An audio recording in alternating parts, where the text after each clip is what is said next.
guys, and welcome to this episode of the Bad Idea Bros. Today you join me on another ill-advised shed build, this time a wee scooter. So you would have seen in that opener that it was indeed free, and what do you get for free? Well, usually not a lot, so I'm not expecting great things.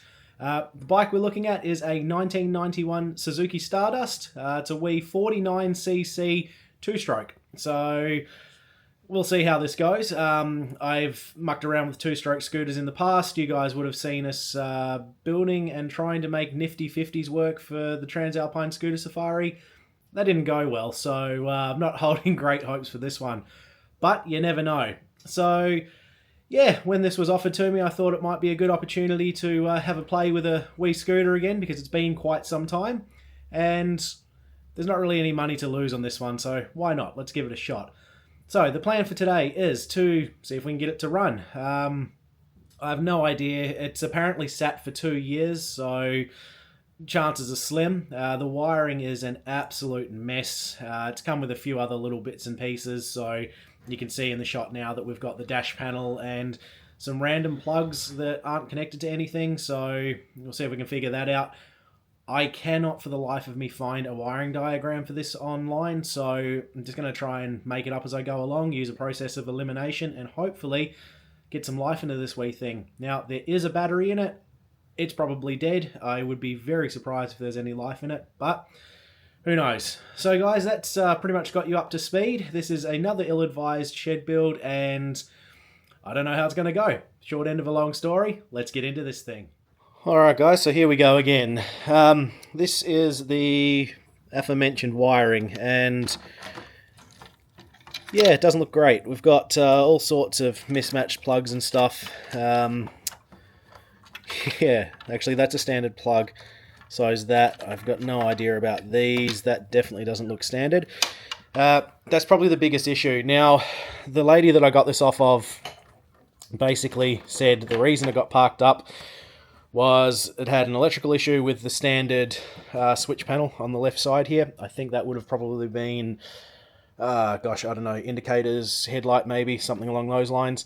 And that an aftermarket one was purchased, which would be this guy here. This is one of your generic Chinese model ones with a really random wiring color. Doesn't seem to follow anything. And apparently they tried to cut that one into the loom to make it work, which would be why there's all these random plugs here and on that one. And it just never worked out, so they gave up and it sat for 2 years. So that brings us to now. You would have seen that little text message exchange offering me the bike, and I've possibly made a mistake in taking it, but I don't know, it's something to do, and I'm obviously off the bike for a little while.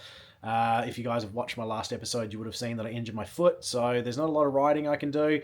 A little time has passed since that actually happened, so I'm mobile again. I can walk around for short periods of time and stuff, so this is my attempt to keep you guys entertained with some content, so hopefully you enjoy this.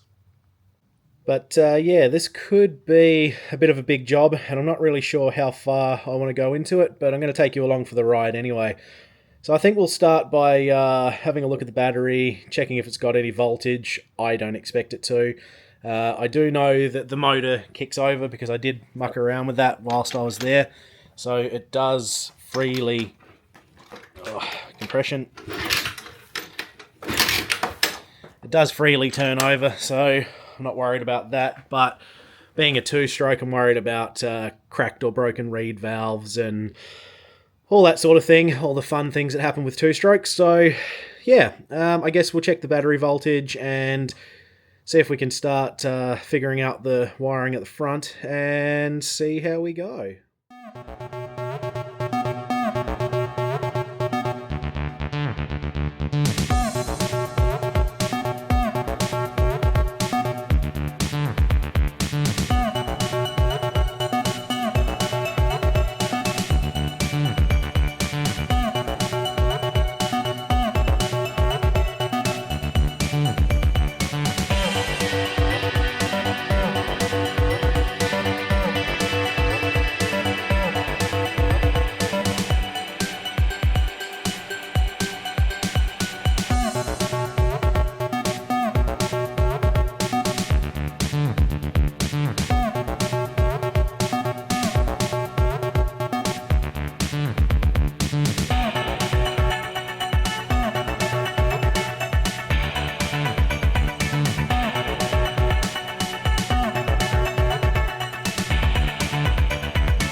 Okay, so that took bloody ages, but I think I am about there. Now, some of it was pretty straightforward. We've got things like this. This blue plug was the only one of this type, so my assumption is that they would go together. Obviously, some of the colour coding was still relevant, so this light green went to the light green. That's the standard plug. Same with this black one over here. They are the indicators. So that was pretty straightforward. This green to yellow is a very questionable one. It's the one that I'm actually the least sure about, because this is all part of the loom for this aftermarket switch panel. Now, like I said earlier, none of these wires are actually a standard color code. After looking online, these Chinese made things kind of have a reference as to what's what, but it seems to vary. So all I did was started by looking at the easiest one, which is the horn. So there's only 2 wires on that. Basically trace those wires back through.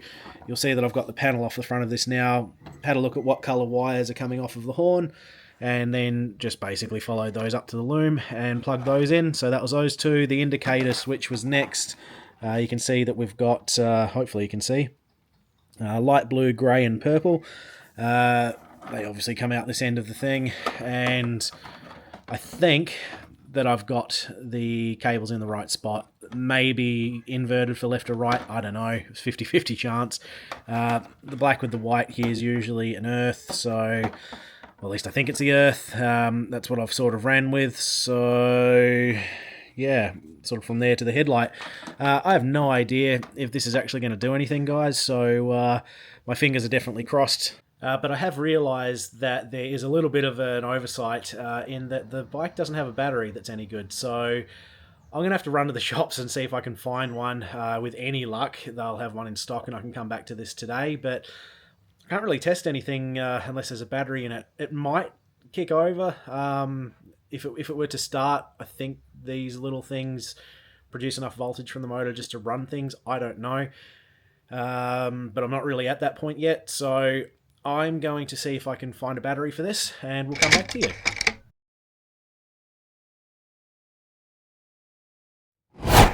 Alright guys, so we were in luck. This is obviously the original battery. That's no good. This is the replacement. SSB Powersport, not a brand I'm familiar with, but it's what they had in stock. So it should apparently, according to their codes, be a direct replacement. Nice and cheap as well, which was a bonus. This is going to be difficult one-handed. Come on, there we go. So, terminals are the same configuration, that's a win. The size looks about the same. So yeah, that should be a direct replacement. So we'll throw this in the bike and see if anything happens. Alrighty, so new battery is in, obviously very straightforward. Fingers are crossed for this wiring because I'm somewhat confident, but definitely not super confident. We'll turn the key on. That should be on. There's no lights or anything on the dash. There is only one light there, so I don't know how we're going to go here. Like I said, this is pretty questionable. It was the only wire left, so I don't know. We've got nothing at the moment, but I don't know. Let's see if I can make that stay. No, yep. No, nothing from the start switch, nothing from the horn. Headlights got nothing at all, low or high. Nothing from the indicators. Well, I guess that's kind of to be expected. Might have to dig a little bit further, guys, so I guess I start pulling panels off this thing, see if we can get into the engine compartment, just see if there's anything glaringly obvious. I don't really know what's been done to it. I would assume that it's been mucked around with to some degree, but it's kind of hoping it'll just be up in this nest of things here. But there is also the distinct possibility that some of this isn't right. So, yeah, I guess I'll pull it a bit further apart and see if we can figure something out.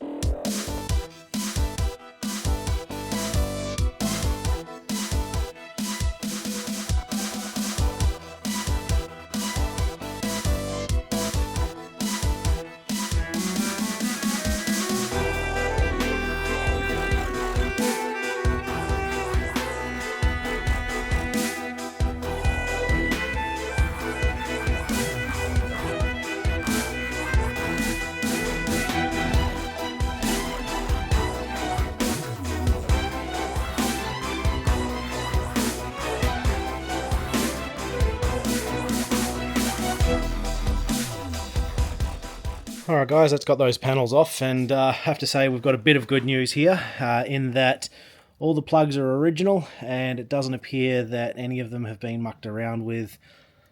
So my hopes are that it was just being played with up at the dash area and behind the headlight. So noticing some little things though. The indicators have obviously been out of it at some stage because they're not in properly. That little, I don't know if you'll see or not, but that little clip there should be in that recess and is actually the same on the other side. We've got a broken tail light, which is a real shame. There's a massive crack out the top of it here. I don't like my chances of getting spare parts for this. For some reason it's been painted gold here. Probably the least of my worries at the moment, but I do want to say, how cool is that little exhaust cover? It's a shame it's a bit beaten up, but she's an older bike, but that's really cool. It is missing a screw there actually, possibly even the mount behind it, but yeah, so that's where we're at the moment. Good news is that the wiring at this end of things haven't been played with, so it looks like it is all just up there. Bike's obviously not originally blue either. I mean, you can see that there's a big grey oval here. I'm guessing they painted around a sticker.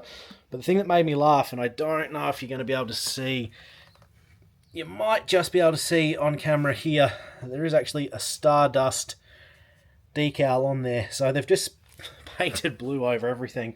The other giveaway for that is the overspray. So the fuse has blue overspray on it, as does a lot of the wiring and stuff. So there's also some really sketchy repairs, fiberglass repairs by the looks of it. That's obviously been crashed or broken at some point. So yeah, cosmetics aren't really the goal for today. If I was to get it running, it might be worth a tidy up. I don't really know. I am honestly at a little bit of a loss. I don't even know. I'll check the engine fuse, make sure it hasn't blown that. I'll go back through the wiring and just check it again. Maybe get the meter out, start testing for continuity and whatnot. There's going to be a lot of mucking around with that. It's going to be a very slow process. I'll troll through the internet again and see if I can find a wiring diagram. So far I've had no luck. I don't know. It's could be a dead end here, guys. So I'll fade to black, and we'll either be coming back with the good news or we'll be coming back to end the episode. So let's see how this goes. Alright guys, so after a heck of a lot of mucking around, I think I've actually got this thing figured out. I have changed a couple of the connections here. I did have a bit of luck online, so nothing for a Suzuki Stardust, but there was quite a bit for a Suzuki Love, which does appear to be the same bike. I'm not sure if it was like a JDM market, EU market, AU, NZ market thing. I'm not really sure, but they do appear to have the same wiring and be essentially the same bike. So in that, I sort of followed my nose through the wiring diagram, had it on my phone and was working through, changed a couple of connections, checking continuity. Things now seem to be lining up to where they need to be. The indicator circuit was pretty straightforward. That was right. The horn is only 2 wires, so again, that was right. It's more the power circuit. So you've got your mains power wire. It sort of comes into the back of your headlight, transfers around a little bit, goes to the start switch, whatnot. So I think it's okay.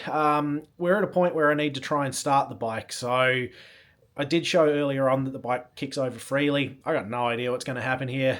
It's a two-stroke. It does have a self-oiler, but I think I'm going to mix up a bit of two-stroke just at like 50 to 1 or something, 25 to 1, to put it in the fuel in the fuel tank of the bike, just as a cheap insurance policy. So if the oil is not working, at least the cylinder is still going to get some lubrication. That's if it even fires.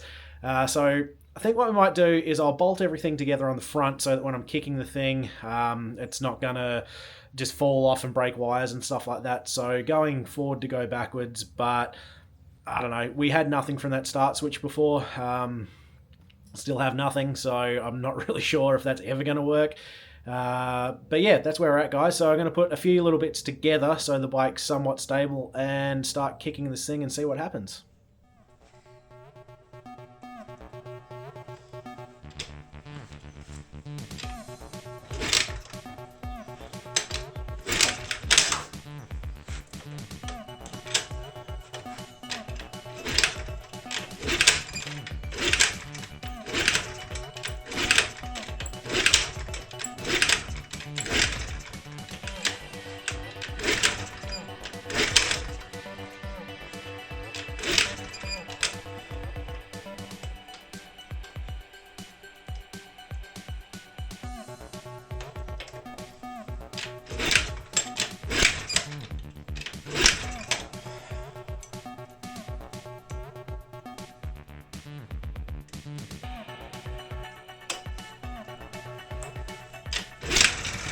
Oh!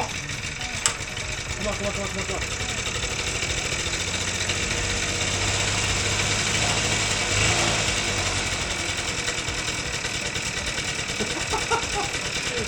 Oh, man.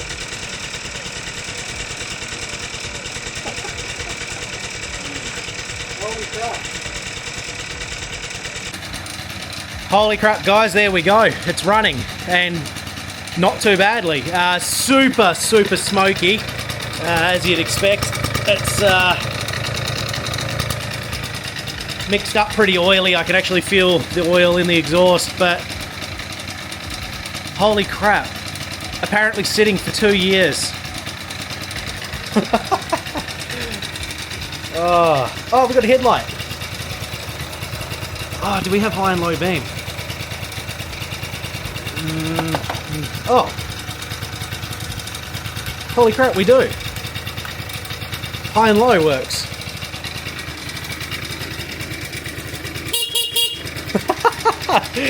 The horn. Oh. Yeah. Whoa, we got indicators. Or indicator.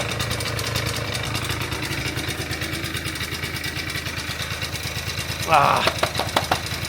Okay, so the right doesn't tick, but it works. Oh, man. Oh, that is epic. Oh, do we have... Oh, I want to... I want to see if the start switch works, but I don't want to shut it down. Oh, I'm going to have to. Okay. Key on. Oh, that's pretty cool.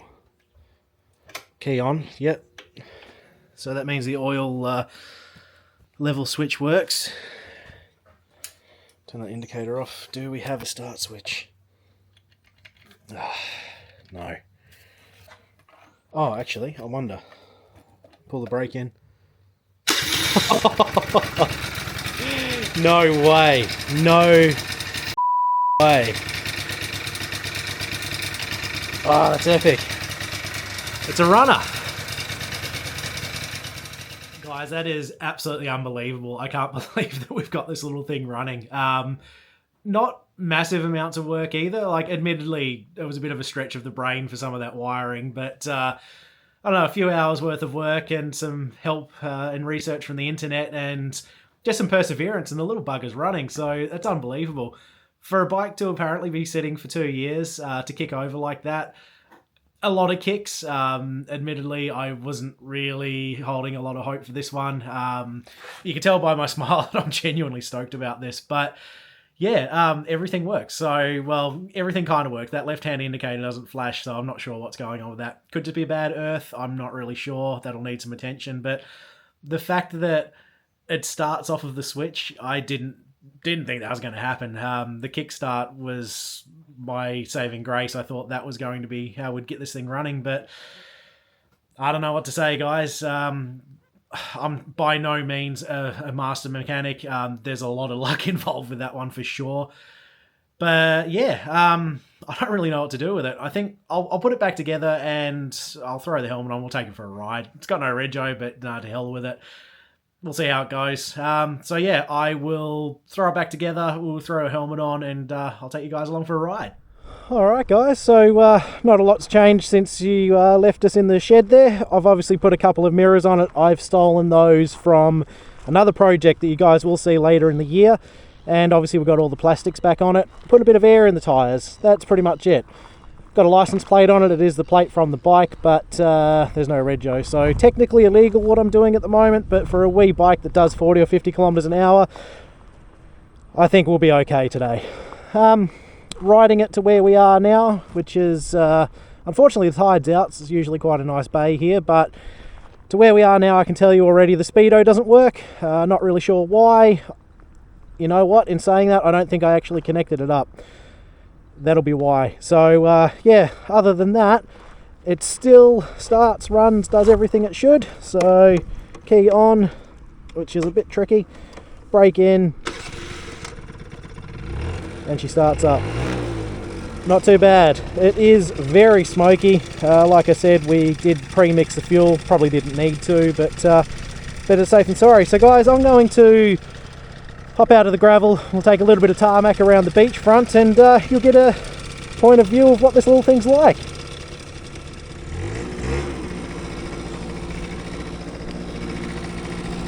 Alright guys, so it's obviously not going to set the world on fire, little 49cc. I will say that it is horrendous in gravel. It is so slippery. So I'm just going to take this very slow. But to be fair, the tyres are super narrow and old, hard, dry rotted, all the good stuff. As you may have heard then. Got some slide. Alright. Off we go. Oh, these little two-strokes do make me laugh. So she's super bouncy. I'm probably exceeding the weight limit of the bike, I would imagine, but we're going. How fast, I'm not sure. I would estimate probably 40 kilometers an hour. Fuel gauge is either accurate and we're just about empty, or the fuel gauge isn't working. Hopefully the latter. Might have to have a little more of a look at this thing. She's cruising along alright.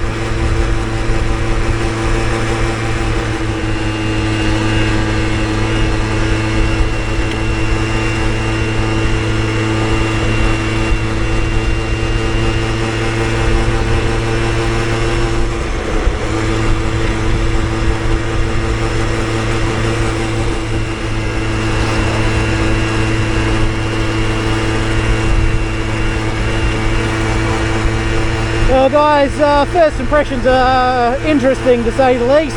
It's not particularly stable. She's very loose feeling, so perhaps I should have done a nut and bolt check before sending it.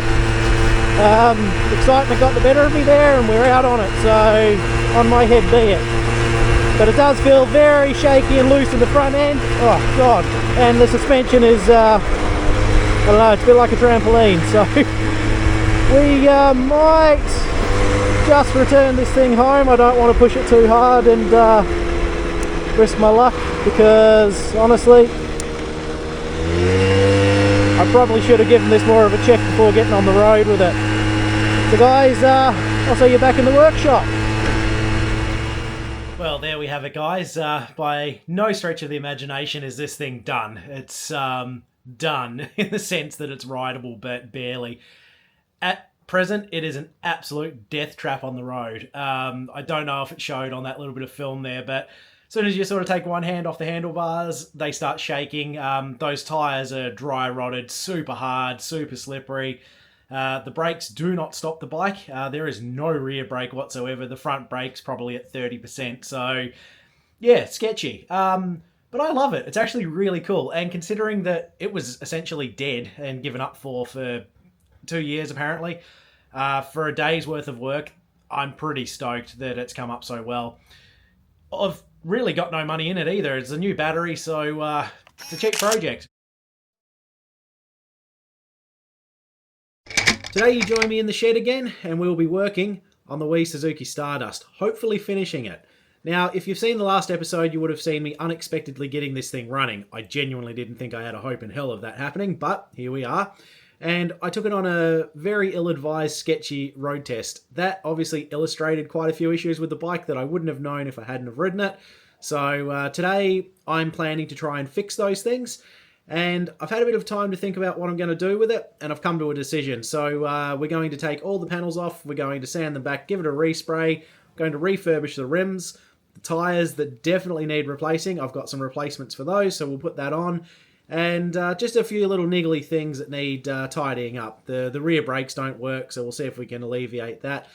Things like that. So the goal for today is to have this thing completely finished in a point where I can ride it on the road, and hopefully have it not be so sketchy and death-defying, so we'll see how that goes. But guys, there is a lot of work to do today, so let's get into it.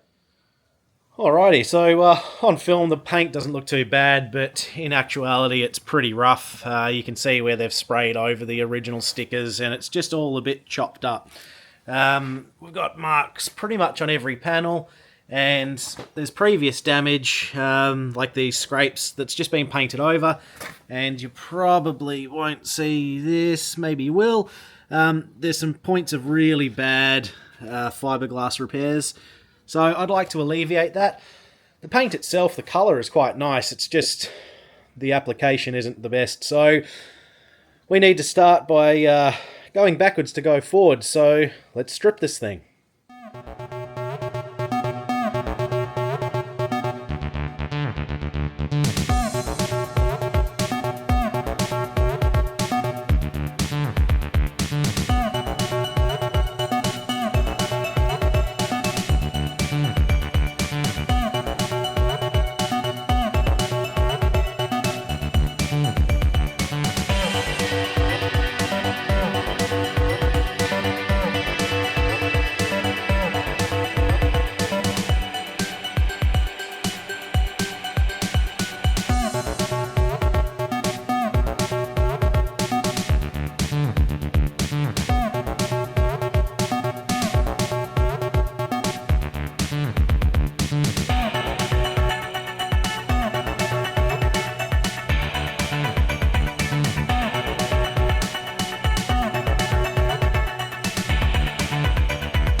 Alright, so there we have it. The wee bike's been stripped, and there's not a lot to it, to be fair.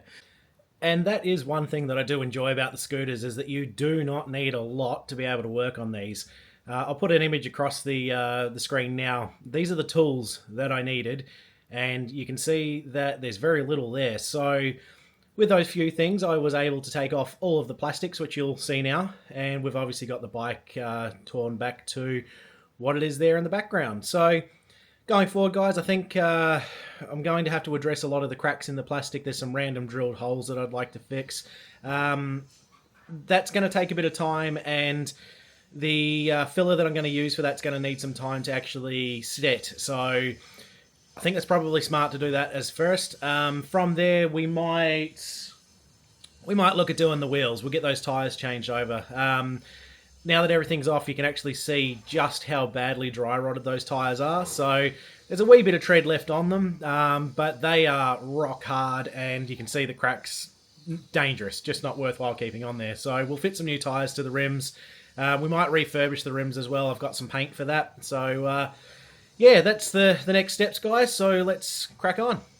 Alright guys, so this is where the majority of the work's actually going to lie with this scooter. We've got three basic types of repairs that need doing. You can see that there's some random holes that are drilled in these sort of areas. Now, no idea why they're there. They are frustrating, so I would like to fix them up. I've got some grey filler. It's actually an epoxy, a metal bound one, so it is made for fixing metal parts, but for this it'll be totally fine as well.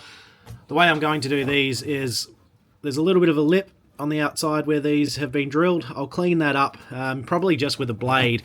I don't plan to spray over the grey actually like the two-tone, so we'll keep that. It's just everything from the blue up that will be sprayed, so this grey will stay as it is. So I'm going to have to be a little careful how I repair it. The plan is, as I said, to clean the little lips up on these, and then I'll put a bit of smooth tape over the top of the holes and fill it from the back side, and I'll just force the filler in so that it does actually take up these holes. Now, the second type of repair we've got is this type, which is the most common on here. You can see that that's split and starting to come off. Now, again, I'm not painting this part, so I'm sort of stuck with what I would do. Normally, I'd run a little groove across the crack, fill it with just super glue actually for these plastics, usually works quite well. Put a bit of body filler over the top and then paint it, but because I'm not painting it, I can't really do that. So I'll do the reverse. I'll do it on the inside edge and just bevel the edges on the crack, fill it with glue, and then do that in probably 2 layers. I won't worry about doing body filler because you won't see what's in behind. Now, the third type of repair, which is going to be the hardest, and the reason that I'm starting with this, bits like this where there's stuff missing.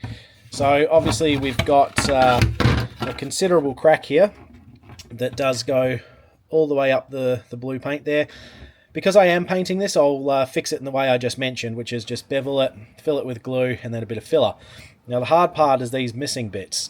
So what I plan to do, and I haven't done this before, so it'll be interesting to see if it works or not, is to run my same smooth tape, once I've done this crack repair, over this edge, and then on the inside, use that grey epoxy filler to blend it. So I will go over the edges further than where the crack is, and then let that become the structure for what the filler sticks to make up the shape. So guys, I don't know if that's going to work, but it is a cheap way to do things. And I am trying to keep the cost down on this bike, so I'm going to use what I've got here and just see if it's going to work. It'll be interesting for me as well because I haven't done this before, not that particular way. So we'll call it a low buck fix. The paint job's going to be rattle can anyway, so I'm not super fussed about it, but that's the theory. Let's see if it works in practice.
Alright guys, so while all that's drying and doing its thing, I might see if I can't do something about this wiring harness, because although it's all connected correctly now, it's obviously still a bit of a shit show. And it's just not tidy, and it's honestly doing my head in. So I think what we might do is try and fix this up a bit. I will remove these connectors. I don't like having multiple connectors because it's just failure points. We'll get the soldering iron out. We'll actually join everything the way it's meant to be. We'll heat shrink over the top of it all so it's waterproof. And some of these I feel like could be shortened. They're really long. And just as a rule, the whole thing's real messy. It's just not in a nice layout. So It's my OCD kicking in a little bit, guys, but it is something I want to try and sort out, and obviously getting rid of these connections gets rid of failure points, so it's all a win. So let's spend a little bit of time trying to tidy up this wiring. Alright guys, so you can see that is definitely a lot tidier than it was.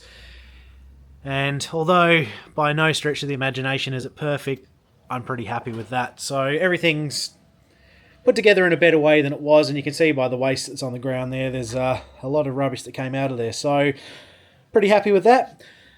But I thought I'd take the tail light off to give it a bit of a clean up, and we've actually had another stroke of luck here. You guys remember in the previous episode that I mentioned that this tail light was broken and that it would be very hard to get a spare part for this. All the broken bits are actually in there.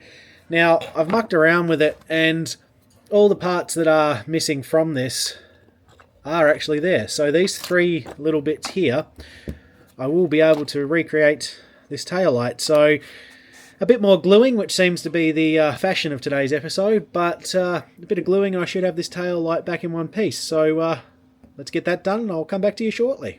And there we go. It is, again, by no means perfect. You can still see that there are cracks and such in it, but it's complete. So that's better than I was expecting, to be honest, and from a distance you're never going to know, and it's now waterproof for the globe. So that's an absolute win. We'll get this back on the bike, and I think the next job will be the wheels.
Alright guys, so it feels like we're actually getting somewhere now. The white wheels on the bike have completely changed the look of it already, so it's nice to see some progress because it feels like we've been doing a lot of mucking around and not really seeing anything change. But that's the first big thing, so that is definitely a step in the right direction. Which brings us to the next piece of the puzzle, being the plastics. Now, this is going to be the biggest job. There is no two ways about it. Pretty much what we're going to have to do is mask up from below the red lines so that it's all covered and safe, and we'll start sanding back the blue on all of these panels, as well as all of these horrible repairs. This leg shield is going to be the majority of the work on this one, because a bit hard to tell, but there is a bit missing from the corner of that. We've obviously got the horrible repairs. The whole corner of that side is missing, and the key surround has been cut out of it for some reason. So we've obviously done the repair on this. I feel like that's going to be close to set, so we'll peel that off and see if that's worked. If it has, I might replicate the way I've done that on this as well. But guys, there's pretty much just going to be a heck of a lot of sanding to do. Bit of more panel work, bit of filler and such, and yeah, many hours. So let's do this thing.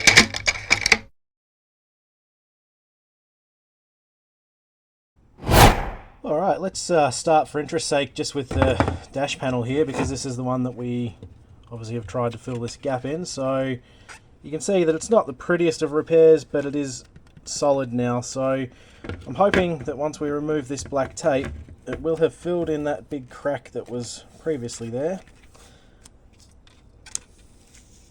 Not too bad, actually. Not too bad at all, and that's given us some material there that we can use to finish this edge. I am going to have to run over it again, do a little more filler just down this main crack here, and there's a couple of little spots there, a little bit in the top there that hasn't quite filled in properly, but it's actually worked pretty well. It's quite smooth as well, so that's it's not a bad way of going about things. There are just a few imperfections, but I'm really happy with that, and we do have enough material there to sand. So I'll refill that little bit with some new filler and put that aside, and we'll start sanding on the other components.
Well guys, you join me at a bit of an impasse, and you can see from all the crap that's on the workbench I have been sanding like a crazy person.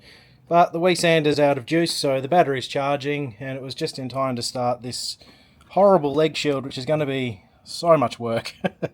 This fiberglass repair that's been done on it there, I've started sanding it. It's as hard as a rock, so I'm really not looking forward to what this whole other side's going to be like. But I've started now, so it's something I'm going to need to continue with. So yeah, it's a bit of an impasse with the sanding at the moment. I can't really do anything until that battery's charged. So I do have the rear panels on the scooter at the moment. They are purely there just to keep them out of harm's way, because knowing my luck, I would stand on them after I finished all that work, break them, and then have to do some more work on them in repairs. I really don't want to do that, so they've just been put here out of the way. Now, I can't do anything else to the gauge plastics or the dash, whatever you want to call it, on the scooter, because that resin is still hardening, that little second layer that we had to do. I'm probably not going to be able to touch that until tomorrow. So, about all I can do, guys, is start masking up these rear panels in preparation for paint tomorrow, because realistically, I don't think I'm going to get much further today, but I want to get as much done as possible. So, The masking's going to take a little bit of time, so let's get into that.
Alright, there we have it, guys. That was a massive day. Obviously didn't get as much done as I was hoping to, but man, that sanding is just taking forever. And for the battery to run out, it's just one of those things. It's obviously been doing a lot of work. Really happy with how the wheels came up. That gloss white paint really sets them off.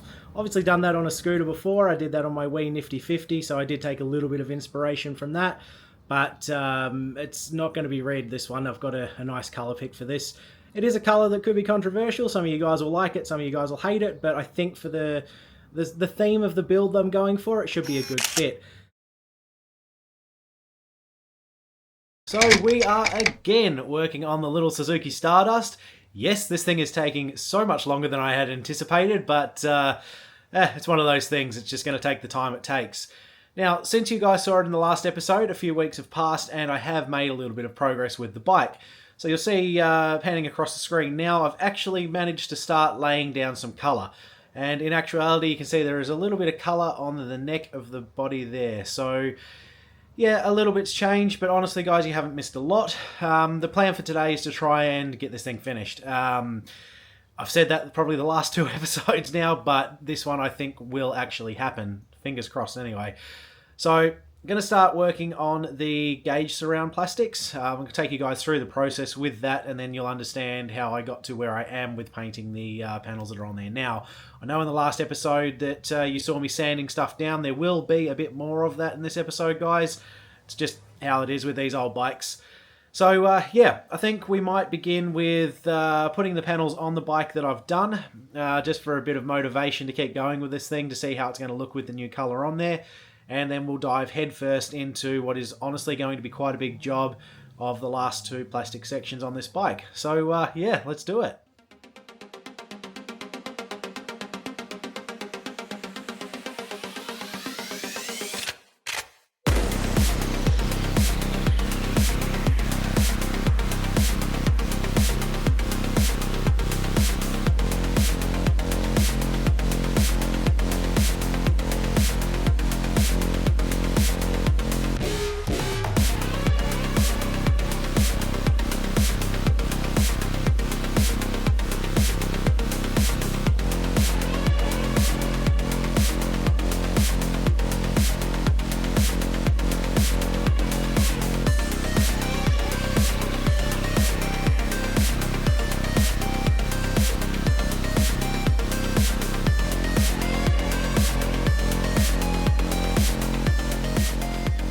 Alright guys, so I am very happy with that colour. That is looking really good on the bike.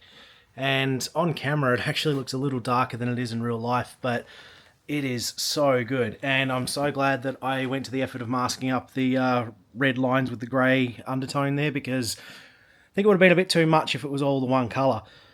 But that with the white wheels, it's starting to look really good. But I thought I'd just take a moment to show you one of the things that is making this build a bit slower. We've got these 2 bolts here. Now, because the bike was painted that blue colour and there was a lot of overspray, we've got overspray on the bolts. So this is one of the things that takes time, and I will be cleaning the heads of those bolts up with some 240 grit sandpaper.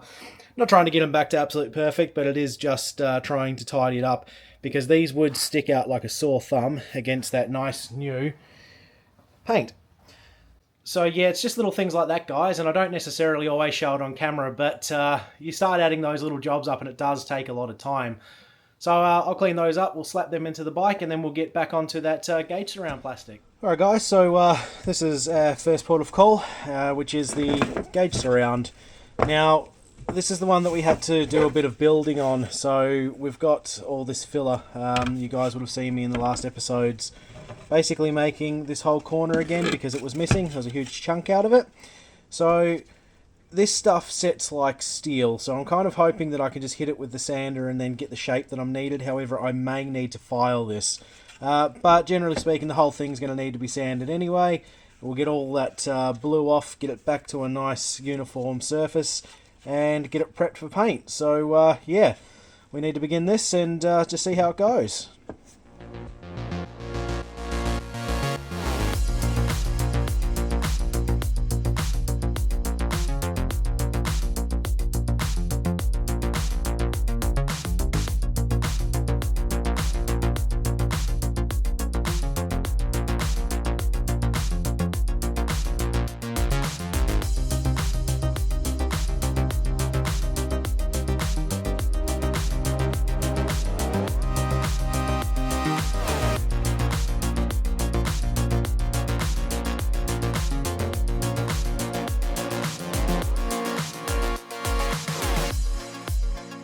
Okay guys, so not too much work in that one. It was pretty straightforward, but we've actually got this whole thing sanded, and I'm really happy with how it's turned out, especially the repair. So you can see the lighter coloured grey there. That's the filler that I put in there that filled the crack that was originally there. So that's all come up quite well.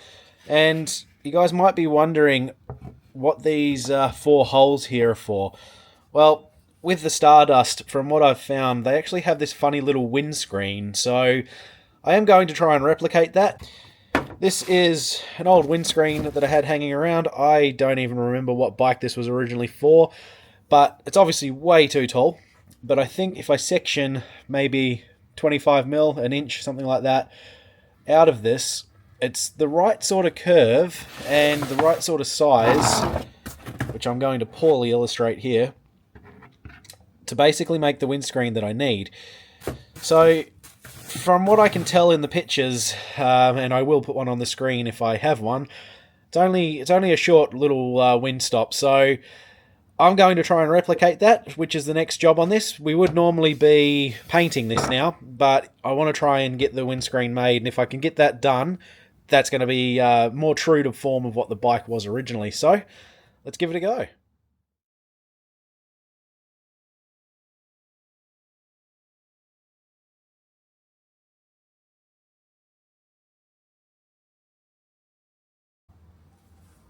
Okay guys, so that took a lot of small adjustments and a lot of fine sanding, but we've got something resembling a windscreen now. Now obviously the tape won't be standing on there, and you can see all these little marks. They probably don't mean a heck of a lot to you guys, but they were indication points of what I needed to do. Now to be fair, it's not absolutely millimetric perfect, but it is close enough. So I can probably just run a little bit of filler underneath that if I really needed to, but we'll see how it goes.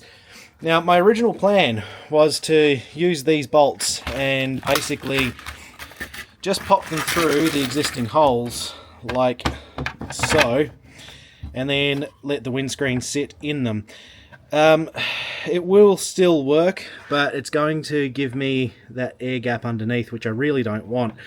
So I'm going to have to think of another way of doing it, plus that's kind of ugly, so I might see if I can go in from the bottom and shorten the bolt off and maybe split the bolt in two to try and just make some sort of little holding mechanism that I can then, on the underside, use just some more of this filler over the top. I'm not really sure. I'm going to have to figure something out because we're basically inventing this. It doesn't exist because you can't get them anymore, but I'm pretty happy with that. So that's another big step forward for the project, but I'm going to have to spend a bit of time thinking about that. So that's unfortunately meaning that the bit I've been procrastinating on is going to have to start, which is beginning work and sanding some more on this horrible thing. So this is going to take ages. It's going to take so long to get these fiberglass repairs right, and I'm going to have to figure out something with the key surround.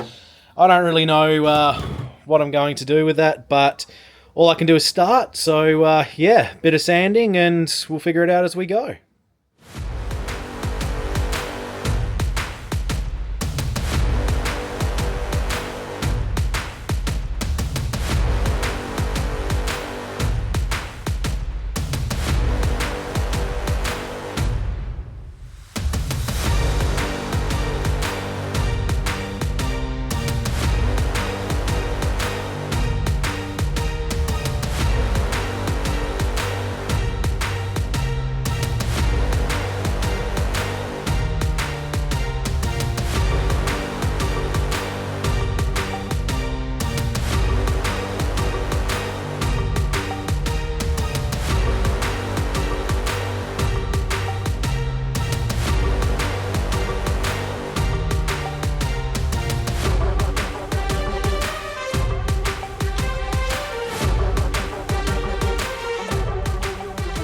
Okay guys, so I knew this was going to be the worst and the biggest job of the whole thing, but it's blown out considerably.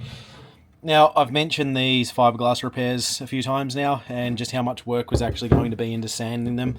You can see just how thick some of this is comparative to how thick the actual plastics of the leg shield are. What I didn't realise was this. So, the fiberglass isn't so much a repair as it is the whole structure of this portion of the leg shield. And we've got the same thing down the bottom here. So it's not the end of the world, it just means a bit more work. So because I've sanded this all back to the raw plastic, that was intentional, I'm going to just dust this section where the fiberglass repair is. You can see I've got a crack here that I'm going to have to deal with as well. And this section here, I'm going to just shoot a bit of black over the top of those, let that flash off, and then sand it quickly, and that'll show me any low points that are in the filler. And then I am just going to take the easy way out and use some body filler to get it as smooth as possible. I can feel like this little indent down here, I can feel that that's a massive dent, and you can actually see that there's a little blue paint and filler left in there. That indicates that when I was running the sander over the top of this, that's a low point. So yeah, there's definitely low points in it. The other thing that I didn't quite realise the extent of was this corner. Now, if we look at this side here, you can see that it's obviously got this big fin that mounts. There is the corner off of this as well. That's not such a big deal. I can create that. That's not a problem. What I am going to have to do, though, is take a template of this whole thing and reproduce it on this side, as well as the camera's not going to really do it justice, but where my finger here is the actual width of where it's meant to be. So if you imagine that coming down as a straight line, there's a considerable amount of material missing down here. So I do have some just some black plastic. It's about the same thickness as this leg shield, so it should work. I'm going to cut some templates out of paper, figure it all out, and yeah, start cutting some plastic and getting that together. I need a break from the sanding. This is an absolute nightmare. A lot of it was hand. You can see that the inside of the shield, it's still the grey undercoat sort of colour.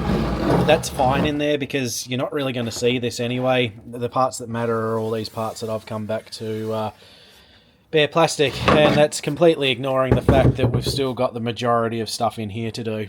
So I'm going to take a break from the sanding and start seeing if I can rework some of the structure on the missing parts.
Okay, so a little bit of progress again. Now, obviously, you just watched me sand that black guide coat off, and you can see that we've been left with some dark patches here and on the other fiberglass repair here.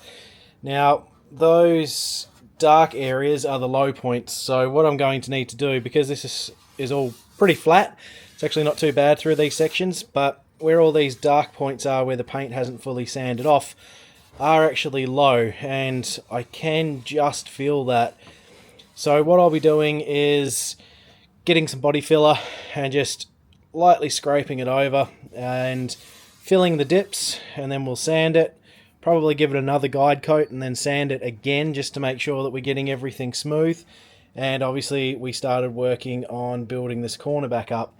Now, obviously this is not perfect. It's a very rough cutout, but it is starting to give me some of the structure that I need. So what I'll do is offer this up into its position where it's going to end up, and I think I'm going to just get the die grinder with a little barrel sander on it. That should make quick work of it. It doesn't have to be absolutely perfect, it just needs to be close enough that I don't have, you know, a 10mm gap here, so that it is actually filled in to some point and I can take up the difference in filler. So yeah guys, this thing is really blowing out of proportion, and keep in mind we still haven't really worked on this side yet, and I still have to make a key barrel cover here. So yeah, this thing is definitely blowing out of proportion.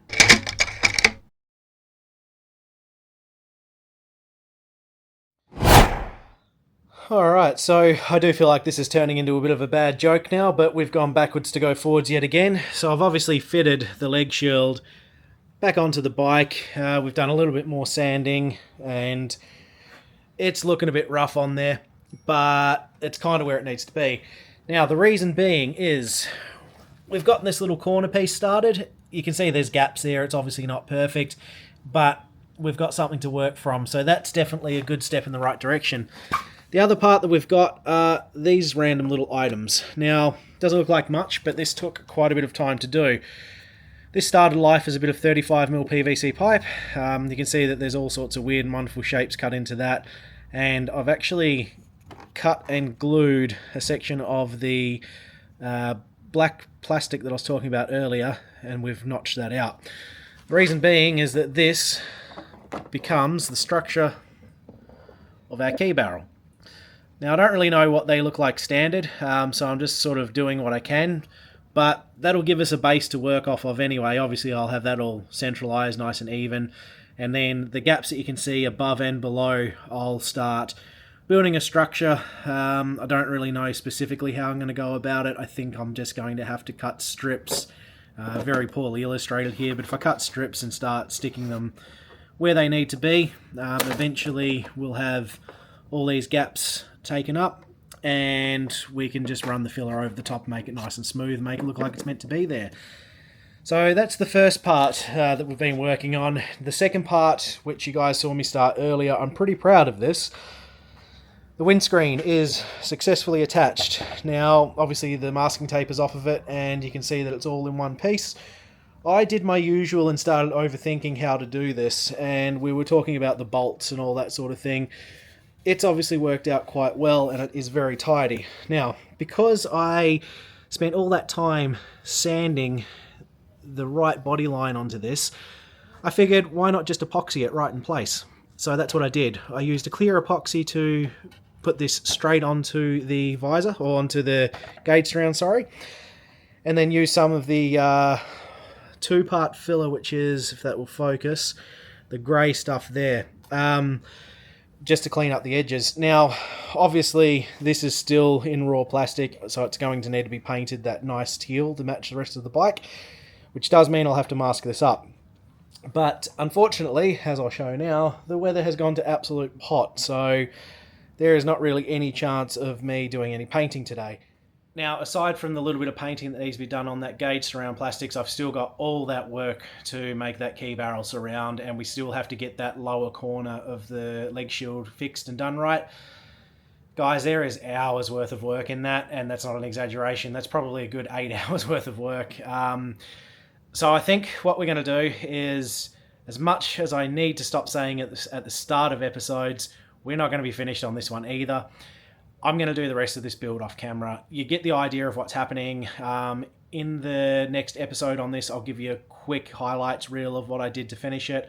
I'll get the paint laid down, and the thing I've been really waiting for is to get this legal with a license plate so I can take it for a ride. As you can see from behind me, the Stardust is finally done. Now, there were obviously a lot of things left to do the last time you saw this thing, and I'm very happy to report that it all went reasonably smoothly. Now, a lot of hours were spent, but it all worked out the way I was hoping, and I'm really happy with how the bike's turned out. So that leg shield ended up being a huge amount of work. I think I put 10 plus hours into just that plastic, creating the key barrel surround from scratch, the whole lower corners from scratch. That was a lot of work. It was actually some of the hardest work I've done body-wise on any bike ever. But as you can see, it is all complete now. Everything is done and it's in one piece, probably the best it's been in a long time. Now, the reason I can say that is that the bike is now legal. We've obviously got a license plate on it, so that means I can ride it today. I did get a bit of a shock when I went to register this little thing. I was told it was off the road for a couple of years. This bike was last registered in 2012, so it's been off the road for 13 years. So I'm surprised that it did actually go as smooth as it did. But guys, that's enough telling you about it. Let's go and do this thing and take it on the road for the first time in a long time. Alright guys, so as you can see, she's complete. We've got a pretty good day, and the plan isn't anything too dramatic. We're just going to ride around this bay, and we'll see how far we can get. If we can make it all the way around to behind that tree line, that'll be Sumner Beach, and I feel like that'll be a nice little test of the bike. So, as I mentioned, first time in 13 years, allegedly. 2012 was the last rego, so it's been quite a while since this little thing's been on the road legally. Now, I say legally because I did technically ride it in the first episode to make sure it was going to go. So, we'll get this thing started. Not quite. How many kicks? 3 kicks. She is a bit cold. I must have spent too long there talking about the bike. Our first stop might be for fuel. It's just above empty there, so we'll see how that goes. Now, these tiny little 2.5 inch wide 10 inch tyres are terrible in this gravel. It's all a bit damp, it's all a bit loose, so we'll take it very easily through here. This is of course the same starting point you guys saw me running the bike in the first episode, so I thought it might be nice to come back here and give it another go. We'll just wait for that car.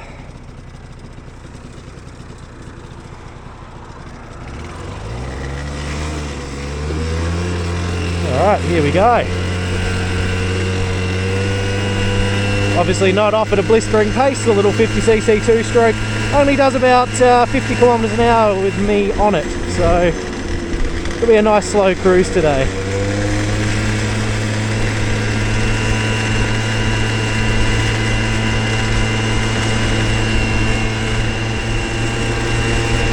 And it is an absolutely gorgeous day for it. We do have a bit of a sea mist rolling in, so hopefully I'll be out of that before it gets too thick.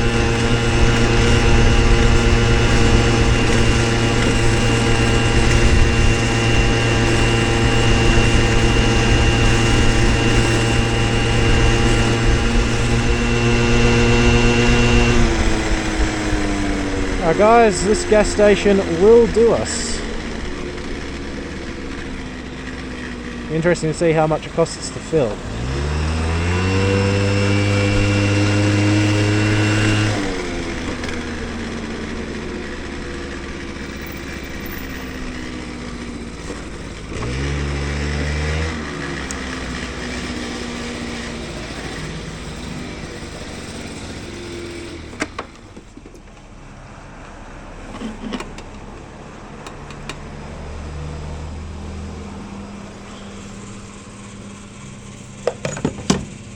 .62 litres, it must be a 3 litre tank. I would assume. And I've spilt fuel. Well done. And we are off.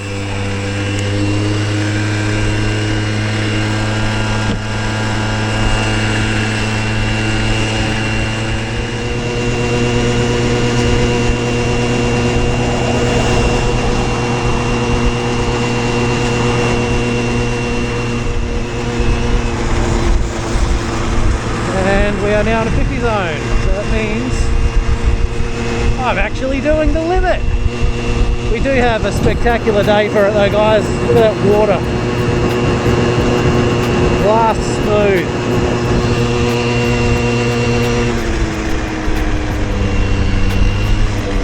I'm gonna go around this little back road just to stay out of the way of the traffic for a little bit. 30? We can do 30.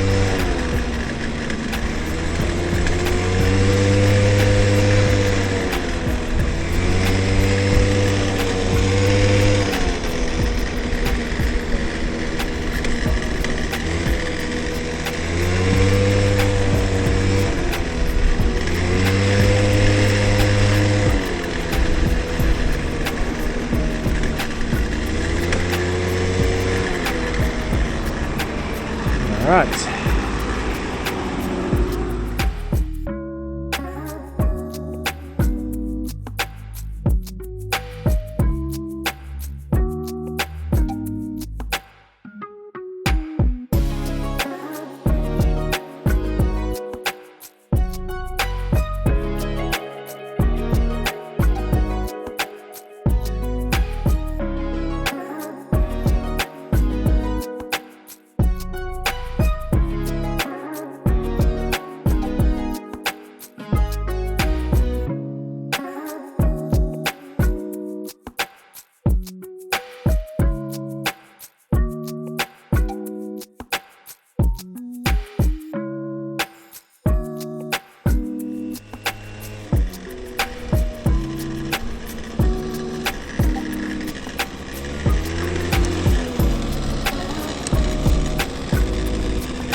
Alright guys, so we might take this opportunity to just stop and have a little bit of a chat about the Wii Stardust because it's riding really well, a lot better than I had anticipated.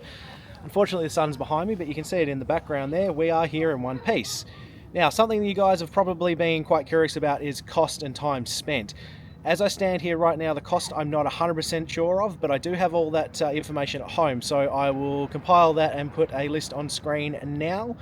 Hopefully that should give you an idea of what was spent. It wasn't crazy. It was more time than money on this one, so the hours were ridiculous. I spent way too much time on this little thing, a lot more hours than I was expecting. I actually ended up clocking up just over 50 hours in fact. I think it was about 51 and a half hours that I spent getting this little bike right. Obviously a lot of that came down to the bodywork, so with those missing components on the plastics, that ate up time like you would not believe. It took so long to reproduce those little plastic bits, the key surround and the bottom corner of the leg fairing. It was unbelievable. It's not something I've done before, so it would probably be quicker if I was to do it again. There was a learning factor included in that time, but honestly guys, I think it was worth it. The bike's come up a treat. That color looks amazing. I'm so happy with it, and so far so good with the riding. Now I want to make the most of the sun, so let's jump back on this little thing and keep pushing on. Alright, back on the Wii bike. This boat ramp is ridiculously slippery, so gonna have to take a bit of care here. Okay. First pop.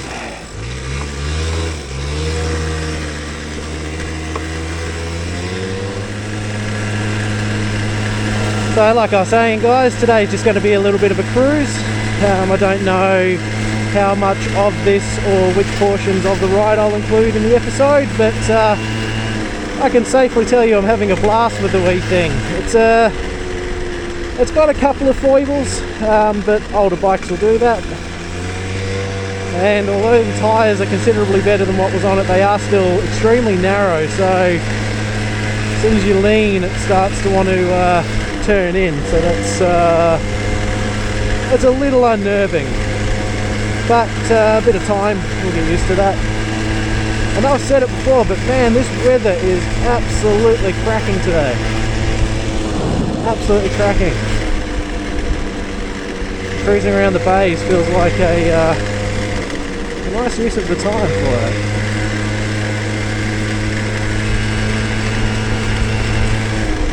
The bike does feel like it's clearing the more I use it. It was a little sluggish this morning.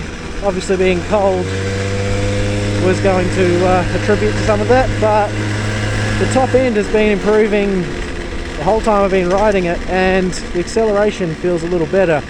I'd say maybe the clutches were a bit glazed perhaps, or centrifugal clutch in these things, they need to have a bit of friction to be able to work, so perhaps all that sitting around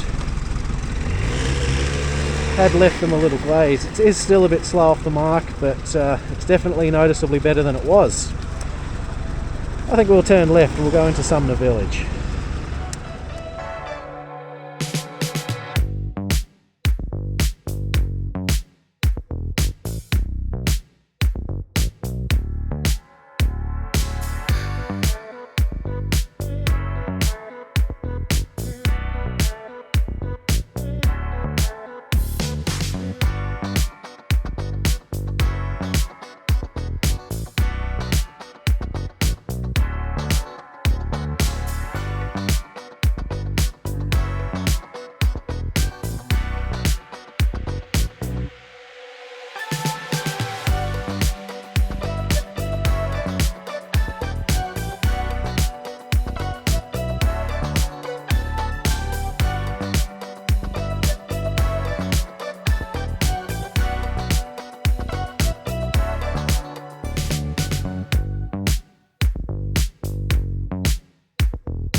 Well, this could be quite ill-advised, guys, but I'm going to try and take it up the hill to show you guys a view from the top. Oh, this is a lot steeper than I remember it. Now, it is only a 40 zone, so got that going for me, but this is a heck of a lot steeper than I remember. Well, we're in it now. We're doing just over 30. There is no traffic behind me, thank goodness. We're doing 32, 31, but looks like we're going to make it. Come on, little scooter, you can do it.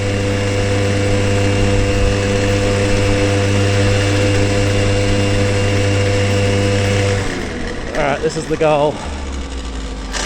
Oh, scrapey, scrapey. As far as I need to take it. Look at that for a view, guys.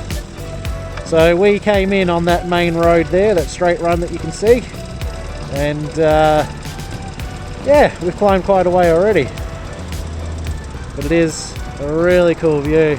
You can see that sea mist that we were in earlier this morning. That's it's over on that side of the bay now, so I think what we might do is descend the hill, and instead of just going back the way we came, we'll take you can see the clock tower down there, we'll just take that coastal road back around, and that should put us back pretty much where we started. That is an immensely good view.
guys, it puts us back out onto the same road we came in on. We get those nice water views again, just a little further up. And we might follow this all the way back around the way we came and end up where we started this episode in that wee car park. I am very impressed by this little bike. It's done very well. Well, there we have it, guys. Full circle back to where we started this morning, and the wee Stardust has done exceptionally. I could not ask for better performance, actually. So that went impeccably well. The wee Stardust exceeded my expectations. Obviously the first ride's always the one you're never too sure about, and you've kind of just got to go boots in and see how it goes. It did so well. It even climbed that wee hill going up towards Taylor's Mistake to give you guys that view. I was pretty nervous about that, but 30 kilometers an hour for that wee bike with me on it, that was really good. I couldn't really expect much better. Now guys, the amount of work that went into this thing was ridiculous. It really was. And I mean, it was a bit of a learning process, as I mentioned, but at the same time, I'm glad that it did go the way that it went and everything worked out well. So I don't really know what to do with it now. It's not something I need. Would you guys like to see it again? Would you like me to do something silly with it?